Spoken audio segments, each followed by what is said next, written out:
Welcome to the Channel Fringe hard-hitting action news update, brought to you as always by Joe Mock and the Real Pro team of Cutler Real Estate. Woo! I'm Senior Anchor Tamara Winters. I'm Senior Junior on the beat, in the street, ready to rumble, rough and tumble. The Detroit Lions used to play at the corner of Michigan and Trumbull. Thanks, Andrew, for that one. Anchor Zach Robinson. That would be great, except it's the Tigers, Zach. Oh, did I default to football? That's what I often do. And I'm Senior West Coast Anchor Andrew Hungerford. Hey, happy Juneteenth, everyone. And happy end of the Fringe. What a long, strange fringe it's been. And we mean that in, I think, the best way possible. Yeah. From cicadas to Zach's mental meltdowns. Trademarked. Live outdoor performances, live streams, special musical guests, relentless heat, and, as it turns out, tornadoes. This Fringe truly had a little something for everyone. And our top story tonight, thank you. Thank you to everyone who worked so hard to make this fantastic festival possible. Thank you to all of our artists for creating such amazing work in the middle of a pandemic. Thanks to our audiences who turned out to see that work. Thanks to the volunteers and our whole staff. Thanks to the city of Cincinnati for letting us close down Jackson Street and get raucous late into the night for 2 weeks. Yeah. Yes. Thanks, neighbors. Thanks to our neighbors for understanding. Thank you. Thanks to our business neighbors, Ace neighbors, and 3 Fips for helping us get drawings submitted to the city, and to Barry Randman at the Hale Justice Building for working with us so we could occupy both Jackson Street and this very looking good parking lot in which you sit. And now we're going to thank a bunch more people by name, so buckle up. Let's do this. First, we'd like to thank our seasoned sponsors who make everything we do possible. The Ohio Arts Council, the Greater Cincinnati Foundation, the Carol Ann and Ralph V. Hale Jr. Foundation, Joshua Wallace, David C. Harriman, and the thousands of individuals and organizations who give annually to your Arts Wave community campaign. And our amazing Fringe sponsors, starting with our venue sponsors, the Jackson Street Stage, Henrietta Barlag, the Livestream Virtual Venue sponsor, Esper Tovar, David Gruber, and Patrick Cusick. There he is. Thank you, Patrick. The Looking Good Stage sponsor, Jeff Hungerford, the Video On Demand Virtual Venue sponsor, Clara Apro, Ross Royce, and Randy and Susanna Waterhouse. Thank you all. And our additional Fringe sponsors, the visual Fringe sponsor, Cincinnati Creative, our Channel Fringe hard-hitting action news sponsor, Joe Mock and the Real Pro team of Cutler Real Estate, our Fringioki sponsor, Abigail Grebe, our Seadol sponsor, Brian Griffin, our Fresh Ideas sponsor of Fringe Development, Jeff Cerrone. We had promotional support from Cincinnati City Beat, and our Artist Price drink sponsor, again, Patrick Cusick. And our Fringe Olympic sponsor, Cincinnati Storytelling Festival, and additional foundation support from the William O. Purdy Fund of the Greater Cincinnati Foundation. Cheers, sponsors. Cheers as well to our Fringe jury for taking on the difficult task of reviewing so many amazing entries. You can find the full jury list in the guide, and we love every one of you. Yes, some of which are here tonight, so you should buy them a drink. You should. Thank you to our Fringe staff who are also here tonight and you should buy a drink for. Absolutely. Our venue technicians, Jordan Addis, Amber Coleman, Benjamin Gantos, Marley Giggy, Austin Paolucci, and our head photographer, Paul Wilson, and our other photographers, Jeff Burkle and Kelsey Trusty. Thank you so much.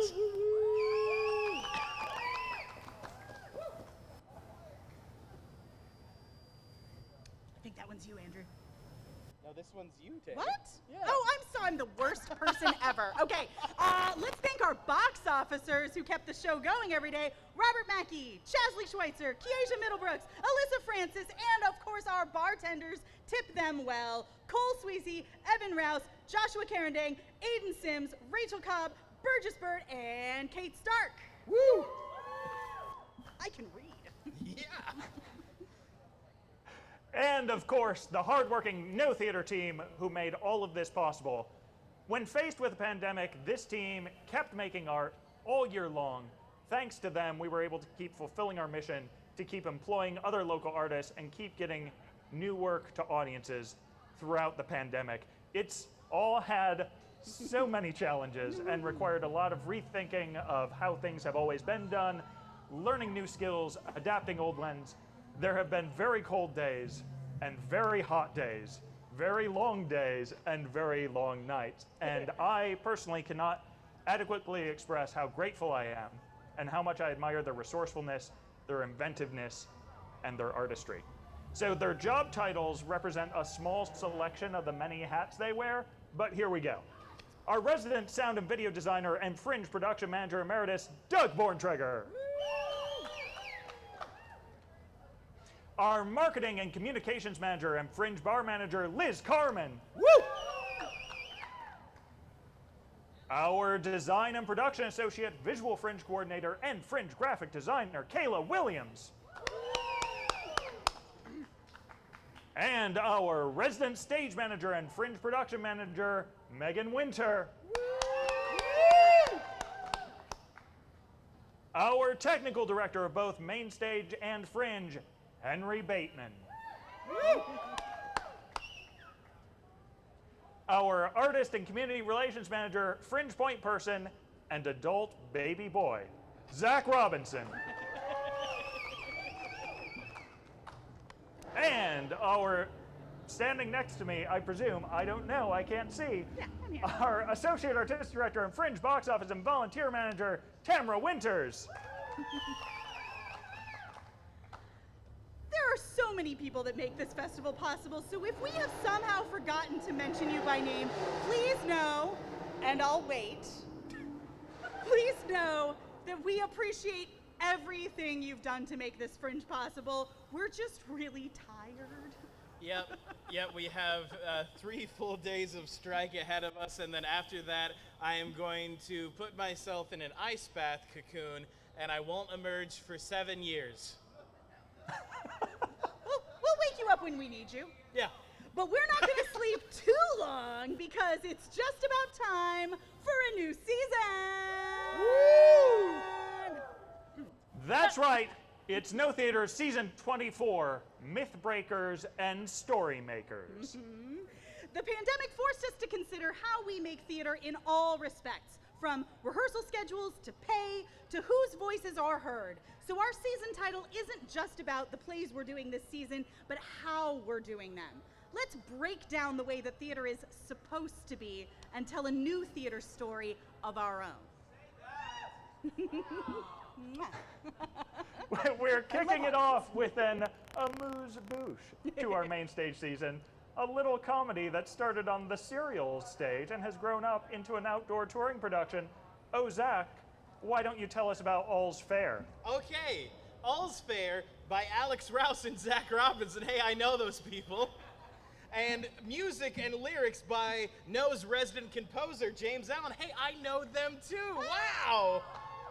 When a wave of petty theft hits a local Renaissance fair, Private Eye Johnson and her assistant Josh are on the case. Will they catch the culprit before the Fellowship of the Funding pulls the plug on the fair for good? And will secrets from Johnson's past finally catch up with her? This new musical featuring a cast of returning No Favorites will tour Cincinnati neighborhoods this summer, starting really soon in July. You got this, buddy. The Ren Fair, a magical world filled with music, merriment, romance, turkey legs, and crime. That's right.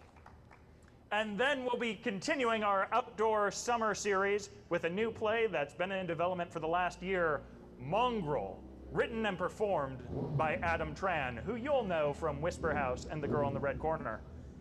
In the 12th and 13th centuries, the Mongols swept across the world, led by a charismatic and powerful leader, crushing all resistance in their path, folding the conquered peoples into their empire. Now you, the audience, with your town under siege, have the opportunity to plead your case before the Khan himself. But first, you'll need some advice from the Khan's most trusted advisor. This world premiere solo show plays outdoors from the end of August into September. Remember, the Great Khan requests an audience. chills. All right, speaking of chills, as we return to our main stage in October, we've got a brand new play from the author of Past No Favorites, All Childish Things, Pulp and the Man Beast. It's the world premiere of Joseph Zettelmeyer's new play, Shock, the spine-tingling tale of Miss Spydra. In the late 1950s, young actor Joyce is given the opportunity to take her love of horror movies to the next level as a horror host of a late-night television B-movie extravaganza, Miss Spydra's Night Parlor. And some 50 years later, an older Joyce reflects on the challenges, the fun, and the schlock when a documentary considers her legacy. The Night Parlor is open. Don't touch that dial. Next, for the holidays, from Susan Swain and the Bewildered Bride playwright Raina Hardy, comes Glassheart, a contemporary version of a tale as old as time. Whether you're a young woman with her first Chicago apartment or a cursed beast with a talking lamp who's recently downsized, the hardest thing about moving to a big city can be making a genuine connection with people. Glassheart is a new kind of fairy tale for the romantics, for the brokenhearted, and for everyone who's ready to breathe a little magic back into the world. It's a tale as old as time, mostly.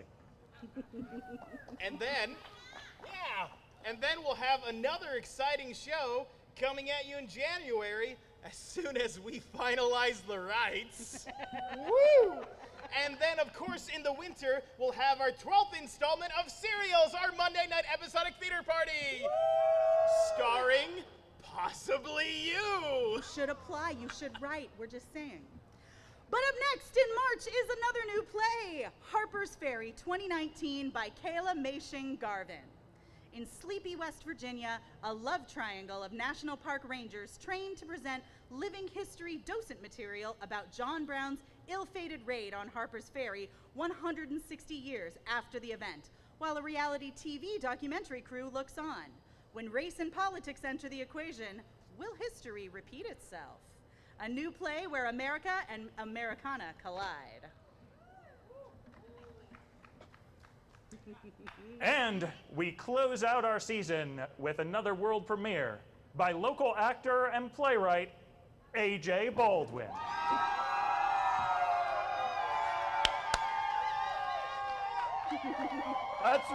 That's right. Correct. It's AJ's play, The 20 Foe.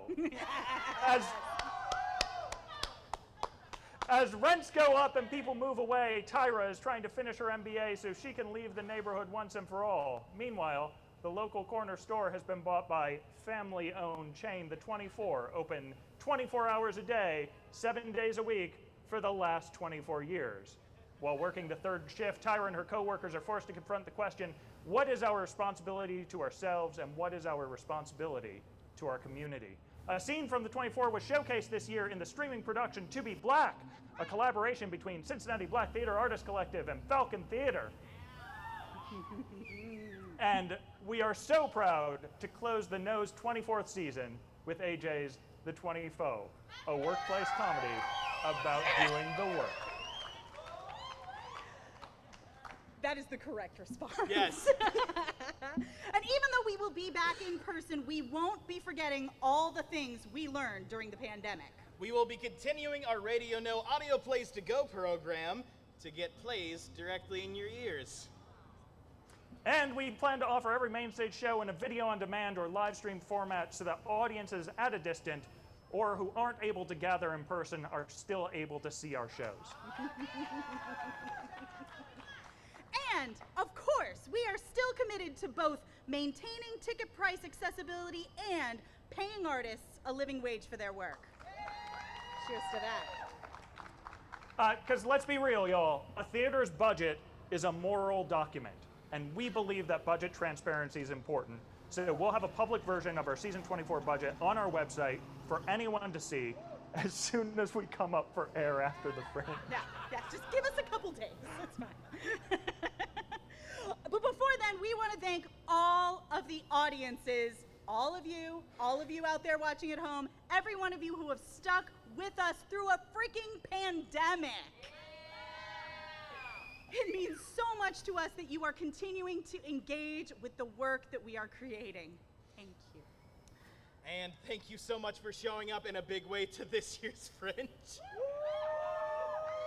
Making and marketing digital theater is really, really hard. It's so hard. So I hope you'll continue to follow and support all of the fantastic Fringe artists. Thank you. Cheers to that. And thanks again to everyone who's been with us throughout our digital main stage 23rd season.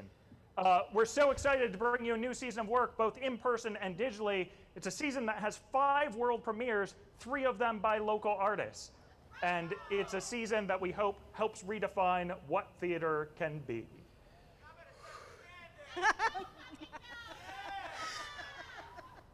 That was a lot of words we just said. It sure was, Zach. So I guess that about wraps things up. That's right. If you're here in person, Stick around for one last Fringe encore. You will live under the sea starting at 10 p.m. on this stage. That's right here. All right, whew. And now I guess say goodnight, Zach. Good night, Zach. Until next time, I'm Senior Junior on the beat in the street, ready to rumble, rough and tumble. Maybe next thing I won't do the rhyming thumble. Enter Zach Robinson. I'm Senior Anchor Tamara Winters. And I'm Senior West Coast Producing Artistic Director Andrew Hungerford. Fringe Excellent to each other. To each other.